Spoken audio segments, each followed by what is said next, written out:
हो कैसे हो बच्चों? आप लोग अच्छे हो गए ना? सब लोग मस्त हो गए, स्वस्थ हो गए? ठीक है, तो हम लोग चीज़ों को कंप्लीट करते हैं। चैप्टर हमारा बच्चों आज दूसरा है, क्लास 8 का सूक्ष्म जीव में मित्र और शत्रु। देखो, सूक्ष्म जीव का मतलब होता है बहुत छोटे छोटे जीव होते हैं जो बच्चों हमें दिखाई नहीं देते हैं।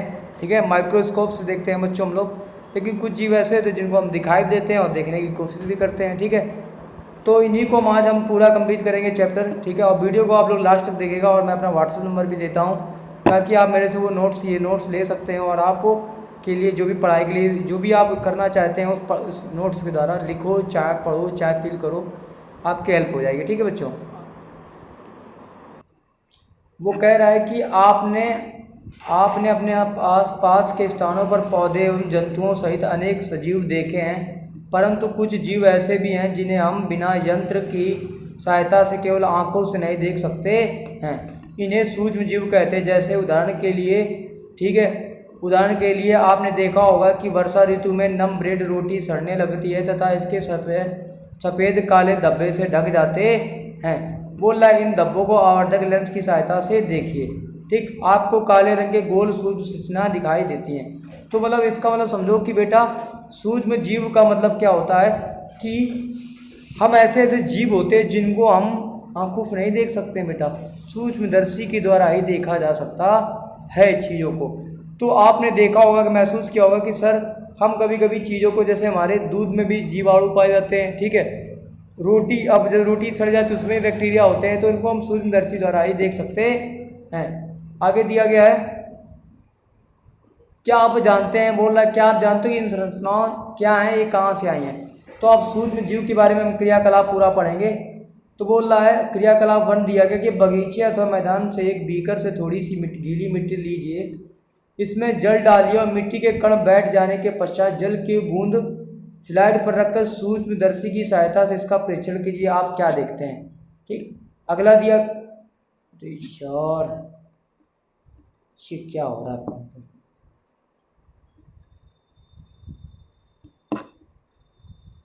खुल जा, पीडीएफ खुल गई। ठीक है, दूसरी एक्टिविटी दी गई, देखो देखते हैं हम लोग।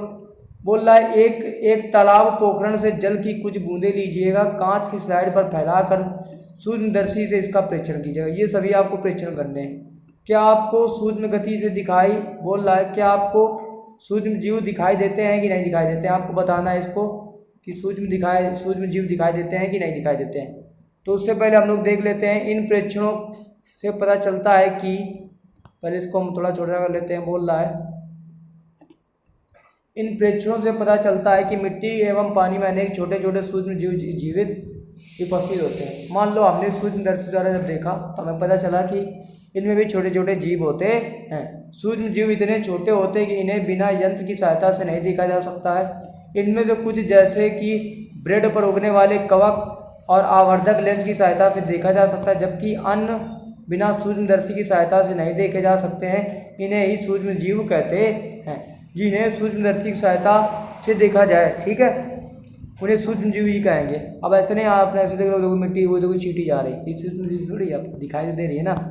सूक्ष्म जीवों को 4 वर्गों में बांटा गया है। पहला जीवाणु, कवक, प्रोटोजोआ और शैवाल। तो आपको पता होगा सूक्ष्म जीव कितने भागों में बांटा गया बेटा? जीवाणु हो गया आपका, ठीक है, कवक हो गया, प्रोटोजोआ हो गया। ठीक, फिर आगे दिया है कुछ शैवाल होते हैं। जीवाणु, शैवाल, प्रोटोजोआ एवं कवक के कुछ समान सूक्ष्म जीव चित्र 2.1 और 2.4 में दिखाए गए हैं। उससे पहले हम लोग पढ़ लेते हैं विषाणु क्या होता है। ठीक, विषाणु पूरी खोज कर लेते हैं। तो जो विषाणु होता है वो वायरस भी सूक्ष्म होते हैं, परंतु वे अन्य सूक्ष्म जीवों से भिन्न होते हैं। वे केवल परपोषी में ही गुणन करते हैं, अर्थात जीवाणु पौधे और जंतु की कोशिका में गुणन करते हैं। विषाणु चित्र 2 में दर्शाए गए हैं। कुछ सामान्य रोग जैसे कि जुखाम, इन्फ्लुएंजा, फ्लू, खांसी विषाणु से ही होते हैं। तो कोई बोल दे कि विषाणु से कौन कौन से रोग होते हैं? इन्फ्लुएंजा होता है, फ्लू होता है। ठीक, कुछ विशेष रोग जैसे कि पोलियो एवं खसरा भी विषाणुओं का मतलब होता है वायरस से ही होता है। आगे दिया गया अतिसार हो गया, मलेरिया हो गया, प्रोटोजोआ हो गया, टाइफाइड हो गया, क्षय रोग होते हैं जिसे टीबी बोलते हैं, ये जीवाणु से होने वाले रोग हैं। तो बेटा जीवाणु से होने वाले रोग कौन कौन से? अतिसार हो गया, मलेरिया हो गया, प्रोटोजोआ हो गया, ये सब किससे होते हैं? जीवाणु से होने वाले रोग हैं। ठीक, इनसे कुछ सूक्ष्म जीव के विषय में आप कक्षा 6 और 7 में पढ़ चुके हैं। वाकई में हम लोग पढ़ चुके हैं। ठीक है, अब हम बात करते हैं आगे दिया गया, जैसे देख सकते हो ये किस तरीके के हमारे स्पाइरल जीवाणु दिखाई दे रहा है आपको यहाँ पर। ठीक है, स्पाइरल जीवाणु। क्योंकि मेरी बात सुनो, ये कोई भी वीडियो पेड प्रमोशन के लिए नहीं है। ठीक है, ये कोई कंटेंट बेचा नहीं जाता, ये सिर्फ यूट्यूब पे अपलोड किया जाता है बच्चों के लिए, और उनके लिए पढ़ाई करें। ठीक है, आगे दिया गया है क्षणनुमा जीवाणु क्या होते हैं। ठीक है, क्षणनुमा जीवाणु होते हैं। ठीक, आगे देख सकते हो, ये देखो स्पाइरोगायरा, ये पहले निकल आता साला। देखो स्पाइरोगायरा, देखो इस तरीके से होता है। क्लाइमाइड दिया गया है, क्लाइमाइडोमोनास क्या होता है, अमीबा क्या होता है, ये सारे एक तरीके से जीवाणु होते हैं ना। सॉरी, ये सारे सवाल हैं आपके। ठीक, अब देख लो कवक क्या होते हैं, राइजोसोम, ब्रेड मोल्ड, पेनिसिलियम, और दिया गया एस्परजिलस और पेनिसिलियम और राइजोपोरस ब्रेड मोल्ड। ठीक, ये सारे हमारे कवक होते हैं। आगे दिया गया है, बोल रहा है चीज़ों को देखो, यहाँ से बोल रहा है कि देखो हम थोड़ा नीचे हो जाते हैं। बोल रहा है कि मित्रवत सूक्ष्म जीव विभिन्न कार्यों के उपयोग किए जाते हैं, इनका उपयोग दही, ब्रेड एवं केक बनाने में किया जाता है। तो मित्रवत का मतलब होता है कुछ ऐसे हमारे सूक्ष्म जीव होते हैं जो हमारे फ्रेंड होते हैं, जैसे दही में होते हैं, केक में होते हैं। ठीक है, बोला कि प्राचीन काल में ही सूक्ष्म जीवों का उपयोग अल्कोहल बनाने के लिए किया जा रहा था। बोला पर्यावरण को स्वच्छ रखने के लिए इनका उपयोग किया जाता है। उदाहरण के लिए कार्बनिक और अपशिष्ट सब्जियों के छिलके, जंतु अवशेष, विष्ठा इत्यादि अपघटन जीवाणु द्वारा ही किया जाता है। तथा हानि रहित पदार्थ बनाते हैं। स्मरण के लिए जीवाणु का उपयोग औषधि उत्पादन व कृषि में मृदा को उर्वरकता बनाने के लिए भी किया जाता है, जिसमें नाइट्रोजन स्थिरीकरण हो जाता है। ठीक है, आगे दिया गया है, हो जाता है। आगे दिया गया सूक्ष्म जीव कहाँ होते हैं, देख लो, इसको भी देख लो, सूक्ष्म जीव कहाँ रहते हैं। तो बोल रहा है कि सूक्ष्म जीव एक कोशिकीय हो सकते हैं, जैसे कि जीवाणु, कुछ शैवाल और प्रोटोजोआ, तथा बहुकोशिकीय जैसे कई हरे शैवाल, कवक। यह बर्फीली, शीत से उष्ण, गर्म स्रोत व हर प्रकार की परिस्थिति में जीवित रह सकते हैं। मतलब भैया ये कहीं भी ले जाओ, चाहे सर्दी हो चाहे गर्मी है, ये हर जगह जीवित रहते हैं। ठीक है, बोल रहा है यह मरुस्थल एवं दलदल में भी पाए जाते हैं। यह मनुष्य सहित सभी जंतुओं के शरीर के अंदर भी पाए जाते हैं। कुछ सूक्ष्म जीव दूसरे सजीवों में आश्रित होते हैं, जबकि कुछ अन्य स्वतंत्र रूप में पाए जाते हैं। जैसे अमीबा जैसा सूक्ष्म जीव अकेला ही रहता है। अमीबा कहता हम अकेले रहेंगे, ओए मेरे यहाँ से निकल जाओ, अकेले ही रहेंगे और किसी के साथ नहीं रहेंगे। ठीक, जबकि कवक एवं जीवाणु समूह में रहता है। आगे दिया सूक्ष्म जीव और हम क्या होते हैं। सूक्ष्म जीव का हमारे जीवन में बहुत महत्वपूर्ण भूमिका होती है। इनसे कुछ हमारे लिए लाभदायक है तथा कुछ अन्य हानिकारक तथा जीवों में रोग के कारक हैं। आइए हम विस्तार से इसका अध्ययन करें। ठीक है, आगे दिया गया है मित्र सूक्ष्म जीव, यही हम लोग चैप्टर पढ़ रहे हैं और इसको इधर से हम लोग पढ़ने की कोशिश करते हैं। मित्रवत सूक्ष्म जीव क्या होते हैं। सूक्ष्म जीव विभिन्न कार्यों में उपयोग किए जाते हैं। इनका उपयोग दही, ब्रेड एवं केक बनाने में किया जाता है। बोला प्राचीन काल से सूक्ष्म जीव का उपयोग अल्कोहल बनाने में किया जाता है। ठीक, आगे दिया गया है पर्यावरण को स्वच्छ रखने के लिए हम इनका उपयोग किया जाता है। उदाहरण के लिए कार्बनिक अपशिष्ट सब्जियों के छिलके, जंतु अवशेष और विष्ठा इत्यादि का अपघटन जीवाणुओं द्वारा ही किया जाता है तथा हानिकारक पदार्थ बनते हैं। स्मरण कीजिए जीवाणु का उपयोग औषधि उत्पादन और कृषि मृदा उर्वरकता वृद्धि करने में किया जाता है, जिसमें नाइट्रोजन स्थिरीकरण हो जाता है। बोल रहा है दही और ब्रेड बनाना क्या होता है। कक्षा 7 में पढ़ चुके हम लोग, जीवाणु दूध का दही में परिवर्तित कर देते हैं। हमने अपनी माँ को गर्म गुनगुने दूध में थोड़ा सा दही मिलाते हुए देखा, जिससे दही जम जाता है और आश्चर्यचकित ऐसा क्यों होता है।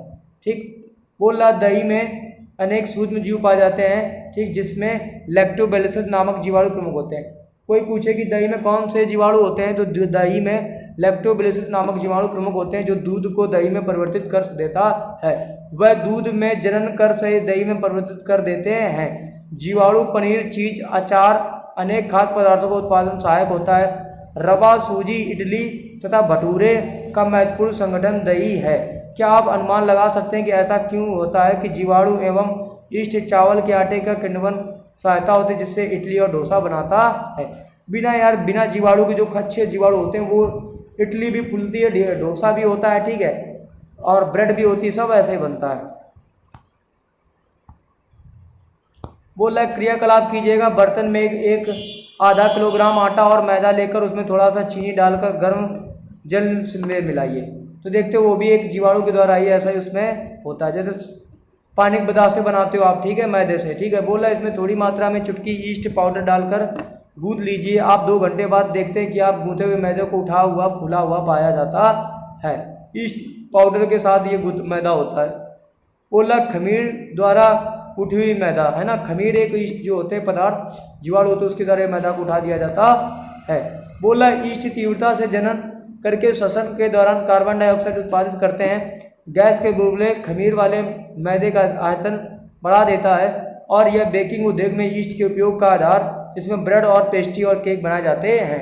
तो ऐसे ब्रेड और पेस्ट्री ऐसे ही बनाए जाते हैं, उनमें ईस्ट मिला दिया जाता है, ठीक बच्चों, ताकि वो फूल जाते हैं। बोला सूक्ष्म जीव का वाणिज्यिक उपयोग क्या होता है। बड़े स्तर पर अल्कोहल, शराब, एसिटिक एसिड उत्पादन में सूक्ष्म जीवों का उपयोग किया जाता है। जौ हो गया, गेहूं हो गया, चावल हो गया, फलों के रस में उपस्थित प्राकृतिक शर्करा में ईस्ट द्वारा अल्कोहल और शराब का उत्पादन भी किया जाता है, ठीक। बोल रहा है कि 500 ml का बीकर लेकर इसमें 3/4 भाग तक जल भरिए, इसमें 2/3 चम्मच चीनी घोलिए, इसमें 1 और आधा चम्मच ईस्ट पाउडर डालिए। इसे 4 से 5 घंटे के लिए ऊफ स्थान पर ढक कर रखिए। जब विलेन को सूंघ कर देखिए, फिर उसके बाद क्या करना है, विलेन को सूंघ कर देखना है। तो उसके लिए हमारे पास टाइम नहीं बच्चों, ये आप सब करिएगा, ठीक है। बोल रहा है यह गंध अल्कोहल की थी क्योंकि चीनी और अल्कोहल को आप मिला दो, परिवर्तित करने का कारण बना है। चीनी के अल्कोहल में परिवर्तित करना ही क्या कहलाती है, किण्वन कहलाती है या फर्मेंटेशन कहलाता है। बोला लुई पाश्चर एक वैज्ञानिक थे जिन्होंने किण्वन की खोज की थी। बेटा एक लुई यार क्या आ रहा है बेटा, यार क्या आ गया, यार क्या आ गया। बोल रहा है लुई पाश्चर ने किण्वन की खोज 1857 में की थी। सन 1929 में अलेक्जेंडर फ्लेमिंग जीवाणु रोग से बचाव हेतु सर्वाधिक प्रयोग कर रहे थे। अचानक उन्होंने संवर्धक तस्तरी पर हरे रंग की फफूंद के छोटे जीवाणु देखे। उन्होंने पाया कि यार क्या हो गया, यार चीज कैसे हो गई।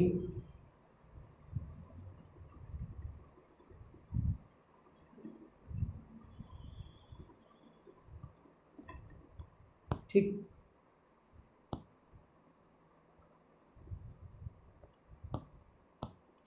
अच्छा एक मिनट, इस तरीके से उसने देखो नया एक तरीका निकाल दिया था यार, मतलब उसको सर्च पॉइंट पे लगा दिया उसने। तभी हमने कहा ये हमारा कंटेंट गया कहाँ। बोला सूक्ष्म जीव के औषधि उपयोग, जब कभी भी आप बीमार पड़ते हो तो डॉक्टर आपको पेनिसिलिन का इंजेक्शन दे देता है तथा अन्य कोई प्रतिजैविक की गोली अथवा कैप्सूल देते हैं। इन औषधि का स्रोत सूक्ष्म जीव है। ये बीमारी पैदा करने वाले सूक्ष्म जीवों को नष्ट कर देती है अथवा उनकी वृद्धि की रोक देती है। इस प्रकार ये औषधि को प्रतिजैविक या एंटीबायोटिक कहते हैं, ठीक है। इसी को एंटीबायोटिक और प्रतिजैविक कहते हैं क्योंकि देखो जब कभी भी आप बीमार हो गए तो उस पर जीवाणु उत्पन्न होने लगते हैं, तो हम क्या करते हैं, पेनिसिलिन का एक इंजेक्शन लगा लेते हैं जिससे हम लोग क्या हो जाते हैं, सही हो जाते हैं। बोल रहा है कि आजकल जीवाणु और कवक उनके प्रतिजैविक औषधियों का उत्पादन कर रहा है। दिया गया है स्ट्रोमाइसिन और टेट्रासाइक्लिन और एरिथ्रोसाइमिन समान रूप से उपयोग की जाने वाले प्रतिजैविक है जिन्हें कवक जीवाणु से उत्पादित किया जाता है। किसी विशिष्ट प्रकार के सूक्ष्म जीवों का संवर्धन करके प्रतिजैविक का उत्पादन किया जाता है जिन्हें अनेक रंगों की चिकित्सा में उपयोग में लाते हैं। आगे दिया गया है सन 1929 में अलेक्जेंडर फ्लेमिंग ने जीवाणु के रोग से बचाव हेतु एक संवर्धक रोग प्रयोग किया था। अचानक उन्हें संवर्धित तस्तरी पर हरे रंग की फफूंद की छोटी बीजाणु देखी। उन्होंने पाया कि फफूंद जीवाणु के वृद्धि को रोकते हैं तथा इस तथ्य पर पाया कि बहुत सारे जीवाणु फफूंद द्वारा मारे गए हैं। इस प्रकार फफूंद से पेनिसिलिन बनाई गई है। पेनिसिलिन जो वही पेन किलर होती है, तो आप देख सकते हो कि हमारे पेनिसिलिन का इंजेक्शन लगाया था जब हमारे अंदर पेट दर्द होता है या कोई भी दस्त होते हैं।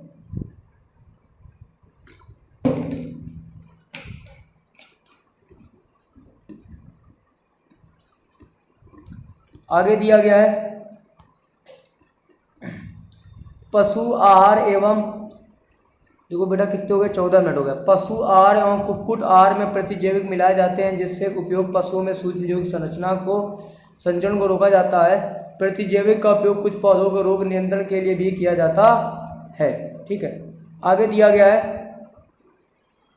ध्यान रखिए कि डॉक्टर की सलाह पर ही प्रतिजैविक की दवा लेनी चाहिए तथा उस दवा का कोर्स भी पूरा करना चाहिए। यदि आप प्रतिजैविक उस समय लेंगे जब आपकी आवश्यकता नहीं होगी, तो आप अगली बार जब आप बीमार होंगे तो आपको प्रतिजैविक की आवश्यकता होगी तो वह उतनी प्रभाव नहीं होगी। इसके अतिरिक्त अनावश्यक रूप से ली गई प्रतिजैविक शरीर में उपस्थित उपयोगी जीवाणु को भी नष्ट कर देती है।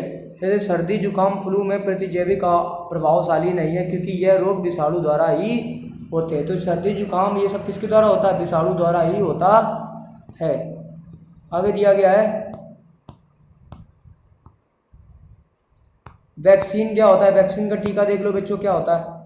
तो बोल रहा है कि वैक्सीन का जो टीका होता है वो शिशु को बचाने का टीका क्यों लगाया जाता है। ठीक है, तो दिया गया, जब यहाँ अगर आप पढ़ोगे चीज़ें यार सारी, थोड़ी सी इसको और साइड में ले लो। ठीक है, बोल रहा है कि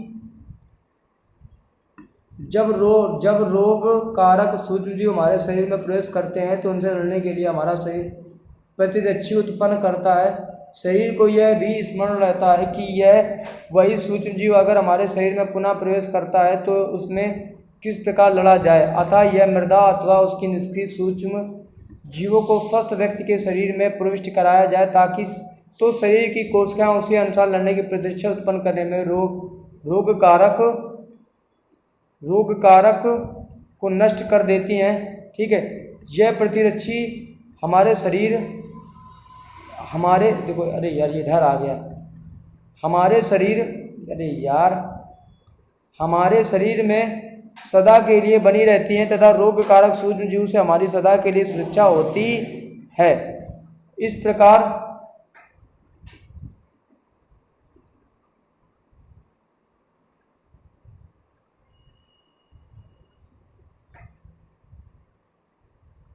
ठीक है, आगे देख लेते हैं। अरे यार ये काट देता है, इसीलिए गुस्सा आ जाती है इसके ऊपर मैं थोड़ी सी। हाँ, अब कोई भी कदम नहीं काट सकता। बोल रहा है इस प्रकार टीका वैक्सीन कार्य करता है। जैसे हैजा हो गया बेटा, क्षय हो गया, चेचक हो गया, और दिया गया हेपेटाइटिस जैसी अनेक बीमारियों को वैक्सीन टीके द्वारा ही रोका जा सकता है। आगे दिया, एडवर्ड जेनर ने चेचक के लिए 1798 चेचक के टीके की खोज की थी। तो बेटा एडवर्ड जेनर जो थे वो 1798 में चेचक के टीके की खोज उन्होंने ही की थी। बेटा बहुत बेकार दिमाग, बहुत पूरा एकदम मिट्टी से हो जाते हैं हम जैसे। ठीक, बहुत ज़्यादा मिट्टी दूर उड़ती है। बोला गया आपके बचपन में आपको भी अनेक रोगों से रक्षा करने के लिए टीके वैक्सीन दिए गए होंगे। क्या आप इन रोगों की सूची तैयार कर सकते हैं? इसके लिए आप माता पिता को मदद ले सकते हैं। सभी बच्चों को इन रोगों की सुरक्षा की आवश्यकता होती है। आवश्यक टीके के निकट के अस्पताल में उपलब्ध होते हैं। बच्चों की पोलियो से बचाने के लिए आपने टेलीविज़न और समाचार पत्रों में पोलियो के टीकाकरण के विज्ञापन एवं पल्स पोलियो देखे होंगे। पोलियो ड्रॉप बच्चों को दिया जाने वाला वास्तव में एक टीका वैक्सीन है। तो देखो, जो छोटे बच्चे होते हैं उनको पोलियो ही दी जाती है।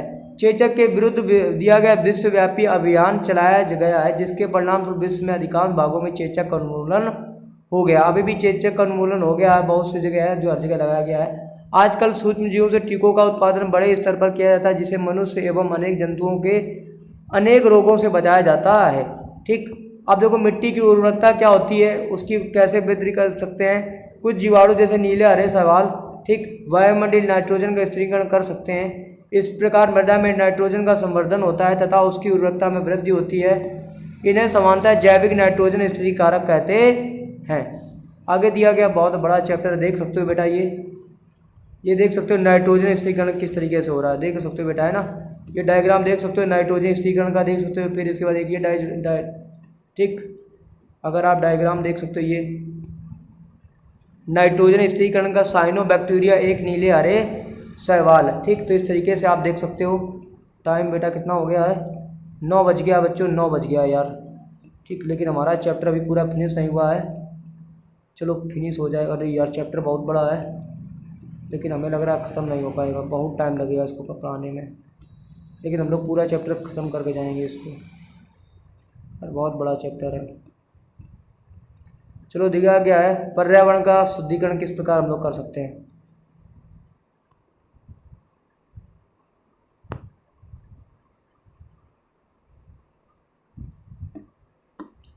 पर्यावरण का शुद्धिकरण अपने विद्यालय के माली को देखने के पश्चात पहली बूझो और दूसरी विद्यार्थियों ने घरों और बगीचों से पत्तियों एवं फल सब्जियों का कचरा एकत्र करके उसमें निपटान के लिए बनाए गए गड्ढे में डाला।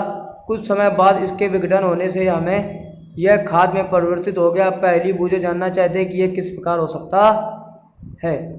ठीक, तो आपको क्रियाकलाप करना है।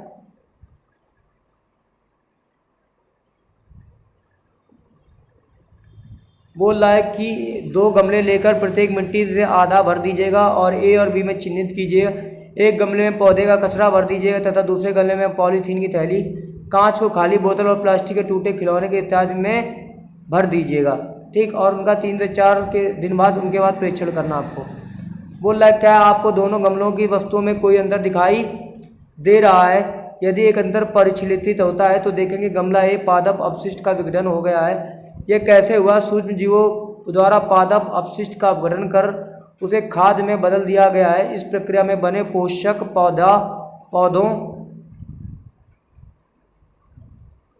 पौधों द्वारा, देखो यहाँ दिया गया, पौधों द्वारा पुनः उपयोग किए जाते हैं। क्या आपने ध्यान दिया है कि गमला बी में पॉलीथीन की थैली, कांच की खाली बोतलों के खिलौने के टूटे हुए टुकड़ों में इस प्रकार परिवर्तन नहीं हुआ कि जो सूक्ष्म जीव उन पर क्रिया करके खाद में परिवर्तित नहीं कर सकते हैं।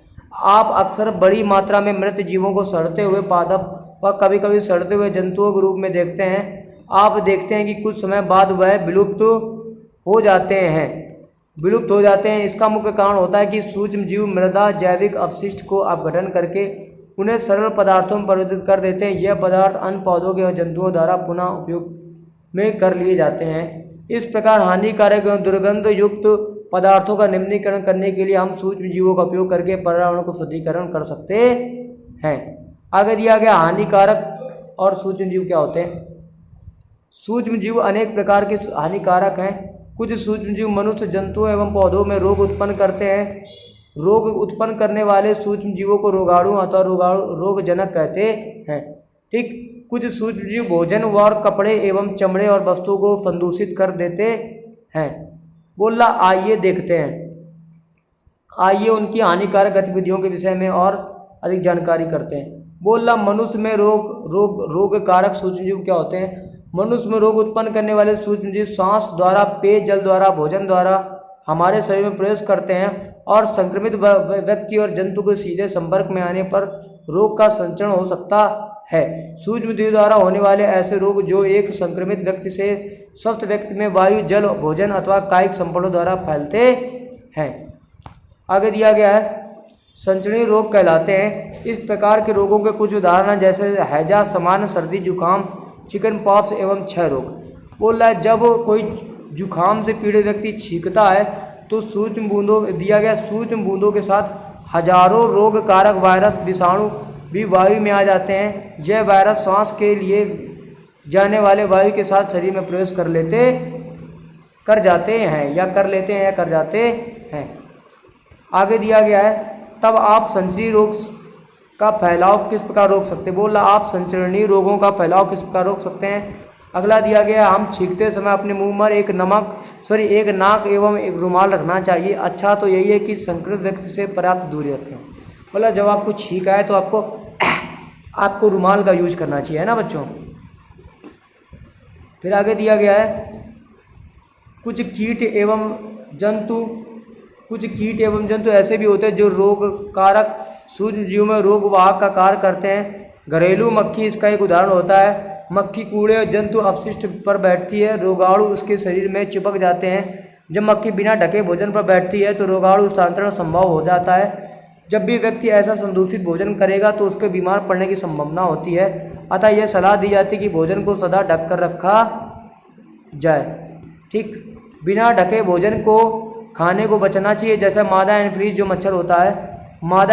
मच्छर होता है वो इसका अन्य एक उदाहरण होता है। मच्छर प्लाज्मोडियम मलेरिया परजीवी का वाहक होता है। मादा एडिस मच्छर डेंगू के वायरस का वाहक है।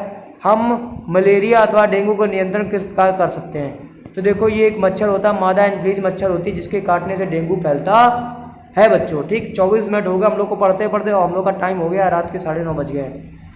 बोल रहा है अध्यापक हमसे ऐसा क्यों कहते हैं कि आप अपने आसपास के पानी एकत्रित ना होने दें, क्योंकि देखो जो बच्चा होता है पानी एकत्रित करोगे तो लार्वा जो होता है वो बैठ जाता है पानी में और वहाँ पर मच्छर अंडे देते हैं, ठीक है, जिसके कारण हमें मना किया जाता है बच्चों। ठीक, आगे दिया गया है सभी मच्छर जल में उत्पन्न होते हैं, हम पानी को कभी भी नहीं रोका देना चाहिए, कूलर, टायरों और फूलदानों इत्यादि में कहीं भी जल को एकत्र ना होने दें, अतः अपने आसपास के स्थानों को स्वच्छ एवं शुष्क रहकर हम मच्छरों को पैदा होने से रोक सकते हैं। ऐसा उपायों की सूची बनाने का प्रयास कीजिए जिसे अपनाकर मलेरिया को फैलाना रोका जा सकता है। बेटा देखो पानी में पृष्ठ तनाव होता है, अगर आप मान लो पानी पर तेल का छिड़काव कर देंगे तो पृष्ठ तनाव कम हो जाएगा, जिससे मच्छर उसमें नहीं बैठ पाएगा पानी में और डूब जाएगा। ठीक है बेटा, आगे दिया गया मनुष्य में सूक्ष्म देह होने वाला सामान्य रोग। बेटा बहुत ज़्यादा आता है, ये बहुत ज़्यादा आता है और बहुत ज़्यादा बेटा पेपर में पूछा भी जाता है। तो देख लो ये दिया गया है, आपको टेबल दी गई है अच्छी खासी, तो देखो इस टेबल को आपको पढ़ना है। क्षय रोग क्या होता है? जीवाणु द्वारा होता है। संचारक क्या होता है? वायु। बचाव का उपयोग क्या? रोगी व्यक्ति को पूरी तरह से अन्य व्यक्तियों के अलग रखना चाहिए और रोगी को व्यक्ति समूह को अलग रखना ही उचित समय का टीकाकरण देना चाहिए। ठीक, तो ये सभी जो चीज़ें होती है, जैसे खसरा हो गया, ये भी वायरस होता है, वायु के द्वारा होता है। चिकन पॉक्स ये भी वायरस के द्वारा होता है, सीधे वायु के संपर्क में।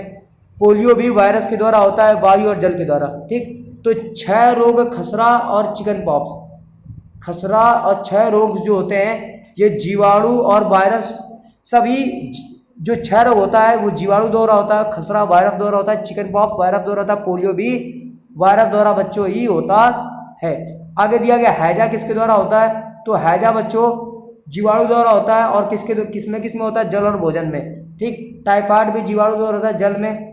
व्यक्तिगत स्वच्छता एवं अच्छी आदतों को अपनाना, भली बात, अब पके हुए भोजन, उबला हुआ पेयजल का ही टीकाकरण इससे दूर किया जा सकता है। दिया कि हेपेटाइटिस क्या होता है? ये वायरस के द्वारा होता है, जल रोग होता है, उबले हुए पेयजल का प्रयोग टीकाकरण द्वारा किया जाता है। मलेरिया क्या होता है? प्रोटोजोआ का कारण होता है, मच्छर से। ठीक, आगे दिया गया मच्छरदानी का प्रयोग करना चाहिए, हमें निदान के लिए अपनी सुरक्षा के लिए बच्चों मच्छरदानी का प्रयोग करना चाहिए, मच्छर भगाने वाले रसायन का प्रयोग करना चाहिए, कीटनाशक का उपयोग करना चाहिए, छिड़काव और मच्छर का प्रजनन रोकने के लिए जल के किसी भी स्थान को एकत्र नहीं रहना देना चाहिए। ठीक, आगे दिया गया है मनुष्य में होने वाले कुछ समान रोग उनके द्वारा फैलाया गया 2.1 तालिका में दी गई थी। बोला जंतुओं में रोग कारक जीवाणु होता है, अनेक सूक्ष्म, केवल मनुष्य एवं पौधों में ही रोग का कारक नहीं वरन हमारे दूसरे जीवाणु में भी रोग के होते हैं। आगे दिया रॉबर्ट कोच कहते हैं कि सन 1876 में बेसिलस एंथ्रेसिस नामक जीवाणु की खोज की जो एंथ्रेक्स रोग का कारक होता है। अब देख लो उसके लिए बोल रहा है कि एंथ्रेक्स मनुष्य एवं मवेशियों में रहने वाला भयानक रोग है जो जीवाणु द्वारा होता है।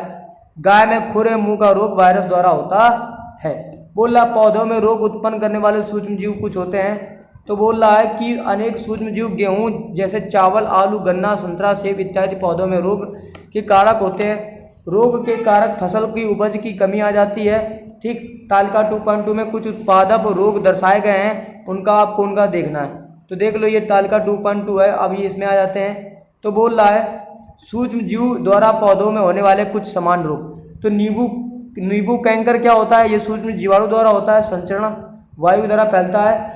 गेहूं का रस्ट किसके द्वारा होता है? कवक द्वारा। किसके द्वारा फैलता है? वायु और बीज के द्वारा।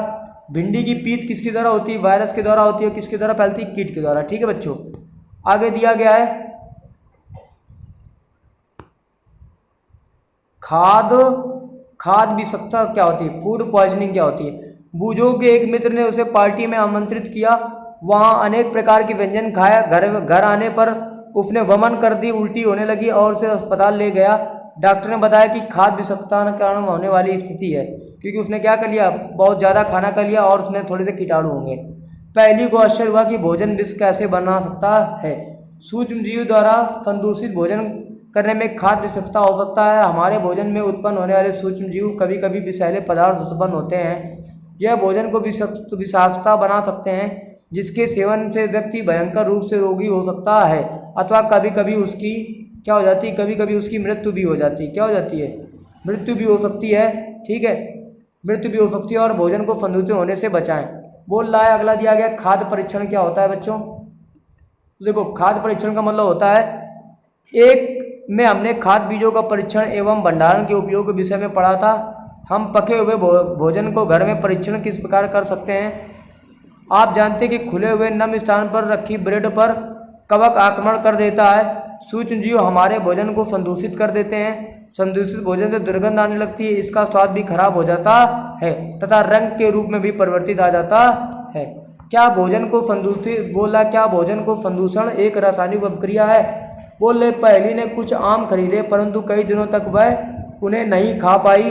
बाद में उनमें देखा कि सड़ गए, परंतु वह जानती थी कि उसकी दादी द्वारा बनाए गए आम का अचार काफ़ी तक संदूषित नहीं होता है। वह भ्रमित हुई। आइए हम खाद का परीक्षण किस प्रकार कर सकते हैं। तो बोल रहा है कि सामान्य तरीके से अध्ययन करके जिनका उपयोग हम अपने घरों में करते हैं उन्हें सूक्ष्मजीव से बचाने का उपयोग भी करना चाहिए। तो दिया गया रासायनिक उपाय क्या होता है बच्चों। तो देखो रासायनिक उपाय का मतलब क्या होता है। नमक एवं खाद्य तेल का उपयोग सूक्ष्मजीवों की वृद्धि रोकने के लिए समानता रूप से किया जाता है, अतः इन्हें परिरक्षक कहते हैं।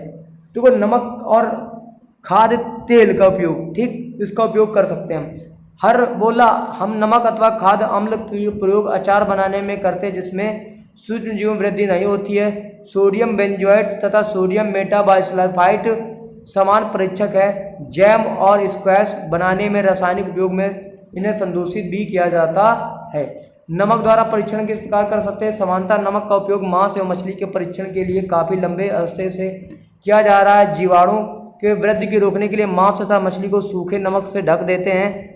नमक का उपयोग आम, आंवला, इमली और परीक्षण में भी किया जाता है। आगे दिया गया चीनी का परीक्षण किस प्रकार कर सकते हैं।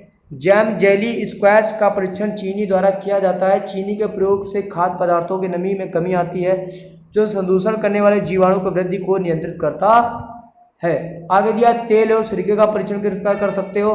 तो बोल रहा तेल और सिरके का उपयोग अचार का संदूषण से बचाने में किया जाता है क्योंकि इसमें जीवाणु जीवित नहीं रह सकते हैं। सब्जियां, फल और मछली और मांस का परीक्षण भी इस विधि द्वारा ही किया जाता है। बोल रहा गर्म और ठंडा करना। आपने अपनी माँ को दूध उबाल कर रखते हुए देखा होगा कि उबालने पर अनेक सूक्ष्म जीव नष्ट हो जाते हैं, क्योंकि देखो उबाल कर कोई भी चीज़ खाओगे तो उसमें जीव जितने भी होते हैं सारे नष्ट हो जाते हैं। आगे दिया गया इसी प्रकार भोजन को रेफ्रिजरेटर में रखते हैं क्योंकि ताप सूक्ष्म जीव में वृद्धि को रोकता है। जो टेम्परेचर होता है ठंडा वो क्या होता है सूक्ष्म जीवों को वृद्धि में रोक देता है।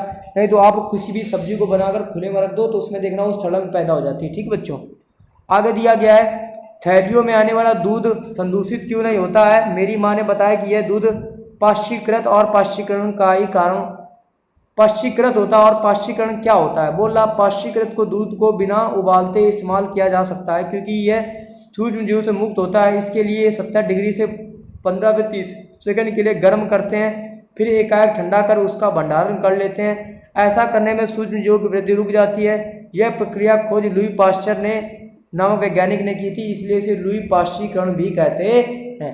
तो इसकी खोज किसने की थी। लुई पाश्चर ने ही की थी। आगे दिया भंडारण और पैकिंग क्या होता है बेटा। तो भंडारण और पैकिंग का मतलब क्या होता है। आजकल मेवे और सब्जियों में भी वायुरोधी सील के लिए पैकेटों से बेचे जाते हैं जिससे सूक्ष्म जीव में सुरक्षा होती है। आगे दिया नाइट्रोजन स्थिरीकरण क्या होता है। आपने कक्षा 6 और 7 में पढ़ा था राइजोबियम जीवाणु बारे में जो लेग्यूम पौधों में दलहन और नाइट्रोजन स्थिरीकरण में सहायता होते हैं। स्मरण कीजिए कि राइजोबियम लेग्यूम पौधों में ग्रंथिकाओं में रहते हैं। जैम, सेम और मटर की सजीवता होती है। कभी कभी तड़ित विद्युत भी नाइट्रोजन का स्थिरीकरण होता है, परंतु आप ये जानते हैं कि नाइट्रोजन की मात्रा वायुमंडल में स्थिर होती है। आश्चर्य होगा कि आप कैसे संभव होगा कि समझ सकते हैं। आइए इसके विषय में अगले भाग में हम समझते हैं। ठीक है, आगे दिया गया है, देख सकते हो किस तरीके से दिया गया है। ठीक, लेग्यूम पौधे में लेग्यूम पौधा है और इसमें जड़ ग्रंथियां आपकी किस तरीके से लटकी हैं। बेटा दिमाग खराब कर रहा अभी मेरा। ठीक, नाइट्रोजन चक्र क्या होता है। हमारे वायुमंडल में नाइट्रोजन 78% नाइट्रोजन गैस और नाइट्रोजन सभी सजीव में आवश्यक संघटक है जो प्रोटीन और परलेत क्लोरीन, न्यूक्लिक एसिड और विटामिन, विटामिन इधर दिया गया होगा, विटामिन में उपस्थित होता है। आप थोड़ा बड़ा कर लेते हैं क्योंकि हमें बड़ा पढ़ना है। ठीक है बेटा, में उपस्थित बोल रहा उपस्थित होता है। पौधों एवं जंतु वायुमंडलीय नाइट्रोजन उपयोग सीधे नहीं कर सकते हैं। मिट्टी में उपस्थित जीवाणु नीले हरे सवाल और वायुमंडलीय नाइट्रोजन और स्थिरीकरण करके नाइट्रोजन यौगिक में परिवर्तित कर देते हैं। जब नाइट्रोजन इस प्रकार के उपयोगी यौगिकों में परिवर्तित हो जाता है तो इसका उपयोग मिट्टी में जड़ तथा तंत्र द्वारा करते हैं। इसके पश्चात अवशोषण नाइट्रोजन का उपयोग प्रोटीन एवं अन्य यौगिकों के संश्लेषण द्वारा ही हम लोग करते हैं। बोला पौधे पर निर्भर करने वाले जीवाणु जिनमें प्रोटीन एवं अन्य नाइट्रोजन यौगिक प्राप्त होता है। पौधे एवं जंतुओं की मिट्टी के बाद मिट्टी में उपस्थित जीवाणु कवक नाइट्रोजन और अपशिष्ट को नाइट्रोजनी और यौगिक में परिवर्तित कर देते हैं। जो जीवाणु होते हैं जो मिट्टी में नाइट्रोजनीकरण करते हैं, जिसके कारण क्या होता है, मिट्टी में नमी हो जाती है और जिससे फसल उपजाऊ हो जाती है। ठीक है बच्चों गला दर्द कर रहा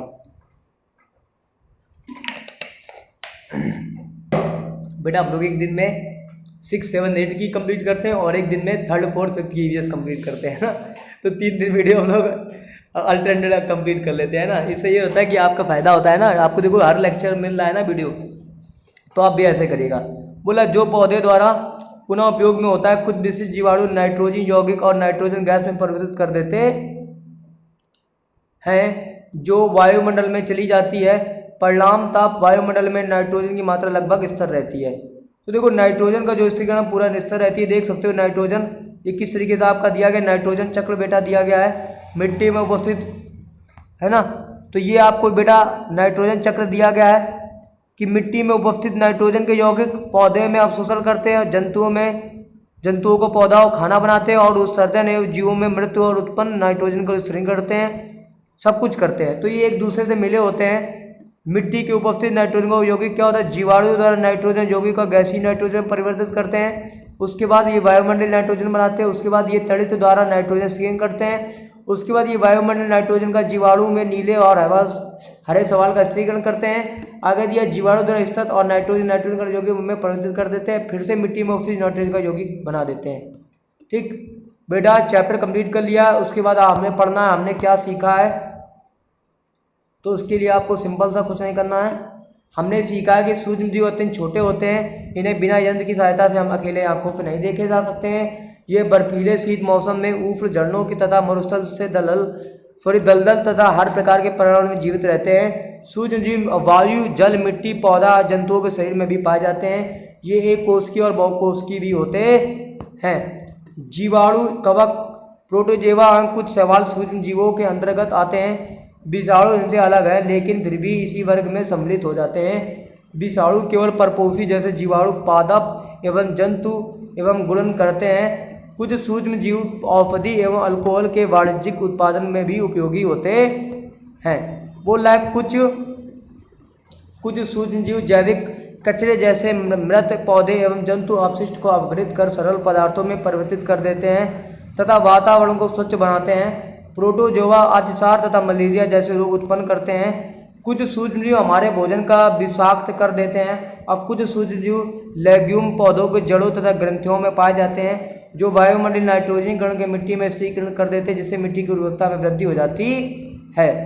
आगे दिया गया है मिट्टी में उपस्थित कुछ जीवाणु और नीले हरे सवाल वायुमंडलीय नाइट्रोजन और स्थिरीकरण कर नाइट्रोजन यौगिक में परिवर्तित कर देते हैं। विशेष जीवाणु मिट्टी में उपस्थित नाइट्रोजन और यौगिक को नाइट्रोजन गैस में परिवर्तित कर देते हैं जिसका निर्मोचन वायुमंडल द्वारा होता है।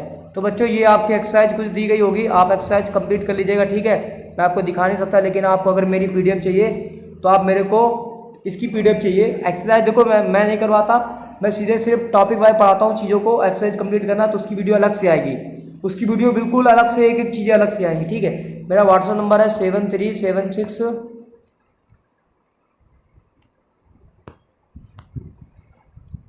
मेरा नंबर है 7376141306 है।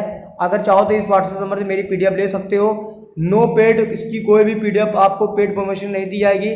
ठीक है, आप फ्री ऑफ कॉस्ट ले सकते हो। ठीक है, और वैसे वीडियो कोई पेड प्रमोशन के लिए नहीं बनाई जा रही है। ठीक है, बच्चों के लिए, हित के लिए बनाई जा रही है ताकि बच्चे यूज से पढ़े और कुछ चीज़ों को समझें। ठीक है बच्चों।